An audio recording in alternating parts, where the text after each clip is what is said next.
Kasi po parang makakaapekto rin po dun sa mga ano ng Pangulo na medyo iba yung Opo, Ms. nababanggit nila. Eden, kung ano po ang inyong pakay patungkol po dito. Inuulit ko po, ang aking pag-vlog ay wala pong kinalaman ang palasyo, ang Pangulo. Nandito po tayo sa ating press briefing para ihayag po ang direktiba, announcements ng palasyo. Hindi po patungkol sa aking pag-vlog. Hindi po, Maraming nabanggit ko salamat lang po. po yung vlog, Yusek, ano po, para lang po hindi Ms. Eden, malito. pasensya na po, hindi po ako makakasagot ng anumang sinabi ko outside from this press briefing. Kung ano man ang aking naging opinion personal, pag-usapan natin sa labas at hindi dito po. Report na nagpatawag daw po ng spiritual at planning session si Pangulo sa mga cabinet officials nitong Sabado. Ano pong napag-usapan at nailatag na plano sa session? Well, maganda po kasi nagkakaroon din po ng mga pagsasama-sama ang Pangulo at ang kanyang mga cabinet secretaries. Opo, nagpatawag po noong Sabado at of course, nabigyan sila ng spiritual guidance para sa kanilang pagtatrabaho, hindi lang para pang bilang isang public servant, kundi para bilang isang individual. At hindi makakalimutan ni Secretary Sani Angara ang sinabi ng Pangulo.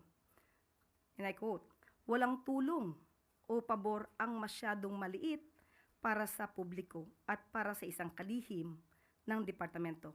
God is in the details." End quote. So maganda po ang nangyari pong ito dahil unang-una po very light moment naman po ang nangyari at may paggagabay po spiritually. One follow-up lang, ma'am. Pero meron po bang ibinilin or specific instruction si President sa mga cabinet officials, lalo na po ngayon na we're halfway na po ng administration?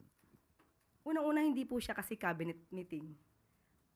Of course, pag-uusapan kung paano ba maipapatupad ang anong dapat ipatupad para sa taong bayan. Pero aside from that, it's more on spiritual guidance ang nangyari po. Tuesday New DZBB. Hello ma'am, pwede pong maitanong ko sino po yung spiritual personality na nag-conduct sa kanila ng spiritual guidance? Dumating po si Father Tito Kaluwag. Opo. And how long po yung duration ng spiritual guidance? Sa ngayon po, wala po akong detalye kung gaano katagal ang nangyari pong spiritual session. Eden Santos, Net 25.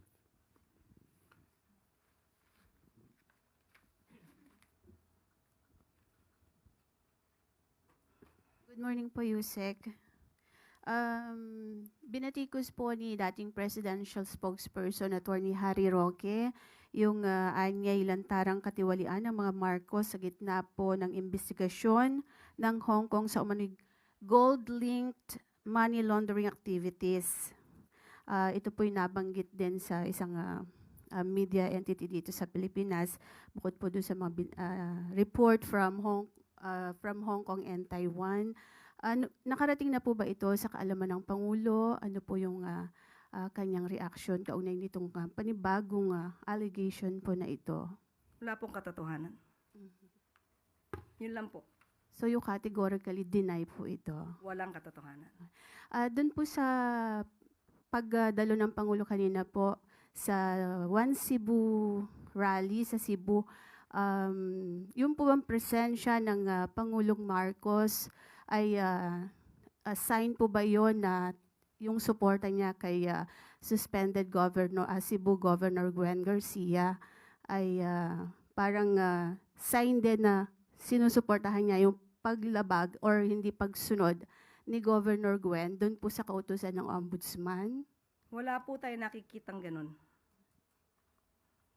Yun lang po. Doon po sa nabanggit ninyong 7 pisong baba ng Duterte administration, pwede po ba ninyong i-clarify yon kung talagang 7 piso, gagawin 7 piso kada kilo yung bigas that time, or yung sinasabi po ng dating Pangulo na reduce o bawasan lang ng 7 piso yung presyo po ng bigas? Nasa news na po yan. Maaari po niyong i-refer po ang news patungkol po dyan. So, malinaw po na reduce po yung nabanggit. Pero kayo sabi ninyo sa inyong vlog po ba yun or whatever, yung 7 piso, sabi nyo pangako 7 piso at parang sort of ganon. Pwede po ba linawin lang natin yun para hindi naman na pagmula ng vlog? fake news. Sa vlog po ba?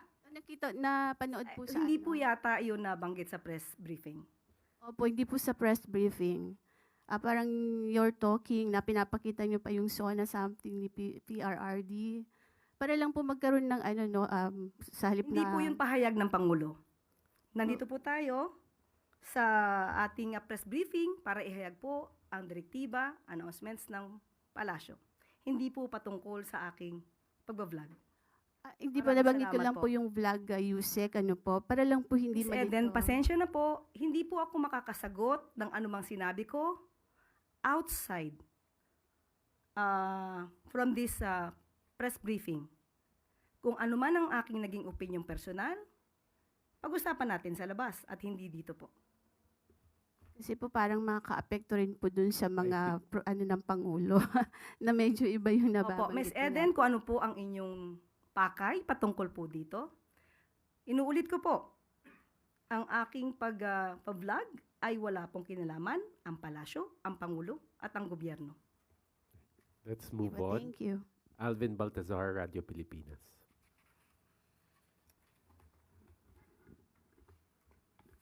Yusek, good morning po.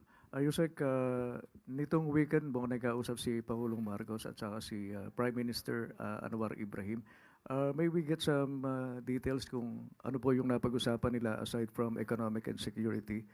And sasabay ko na rin, Yusek, yung tanong na nabanggit din ni Pangulo na sabi niya makikita sila sa ASEAN Summit this coming May. Kailan po ang alis ng Pangulo para doon sa ASEAN Summit? Ang summit po ay gaganapin sa May 26 to 27. Asahan niyo po, dadating po, aatin po ang ating Pangulo sa nasabing ASEAN Summit. Ang napag-usapan naman nila ay nakikita po natin sa body language at sa magandang pagngiti ng Pangulo.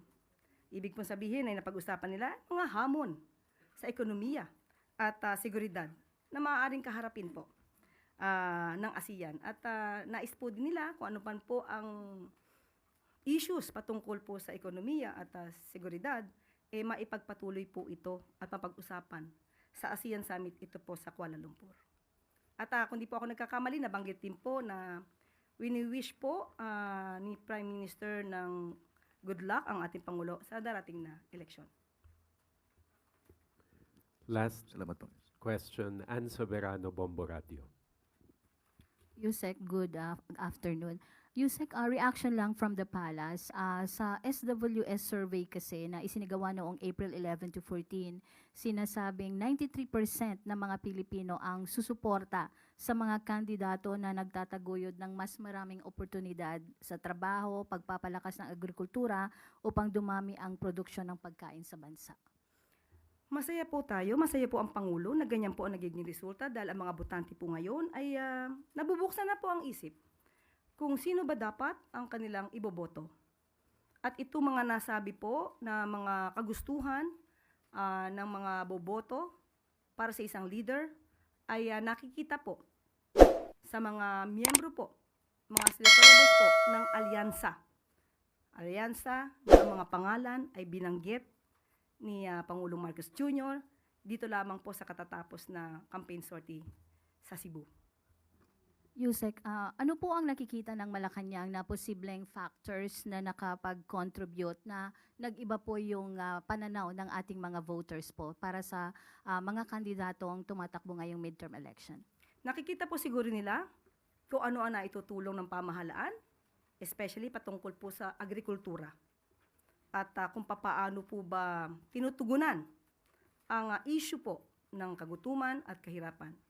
Kailangan po talaga natin iboto ang mga nagtatrabaho, hindi lamang po yung gumagawa ng intriga. Thank you, Yusek. Thank you, Yusek Claire. At dito po nagtatapos ang ating briefing. Maraming salamat Malacanang Press Corps.